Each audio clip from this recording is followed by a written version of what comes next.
Hello everyone, আসসালামু আলাইকুম। আপনারা সবাই কেমন আছেন? আশা করি সবাই ভালো আছেন। আজকে আমার একটা ফ্রেন্ড বলল, অনেকদিন তো কোথাও ঘোরা হয় না, চল আমরা আজকে নদী গবেষণায় যাই। তারপরে আমি বললাম, আচ্ছা ঠিক আছে, চল তাহলে। তারপরে আমরা দুজন ফরিদপুর রাজেন্দ্র কলেজে চলে আসি। সেখানে আমাদের জন্য আমাদের আরো দুটো ফ্রেন্ড অপেক্ষা করতেছিল।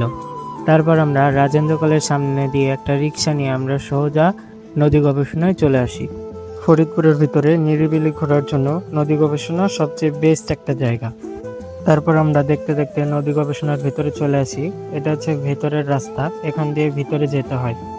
তারপর আমরা সবাই একটু ঘোরাফেরা করি, হাঁটাহাঁটি করি। ওই যে সামনে যে তিনজনকে দেখতে পাচ্ছেন, ওরা আসলে গল্প করতে ব্যস্ত, আর আমি ভিডিও করতে ব্যস্ত। অনেকক্ষণ হাঁটাহাঁটি করার পর আমরা একটু এক জায়গায় বসি এবং প্রকৃতিটা একটু অনুভব করতে থাকি। তারপরে আমরা আবার হাঁটতে হাঁটতে চলে আসি নদী গবেষণার প্রধান আকর্ষণ।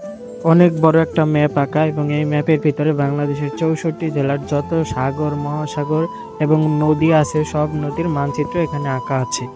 এখানে আপনি আসলে বাংলাদেশের যত নদী আছে সব নদী একসাথে দেখতে পারবেন। আপনাদের যদি কখনো সুযোগ হয় তাহলে এখানে একবার হলে আসবেন, অনেক সুন্দর একটা জায়গা। তো আজকে এখান থেকেই বিদায় নিচ্ছি। সবাই ভালো থাকবেন, সুস্থ থাকবেন। আল্লাহ হাফেজ।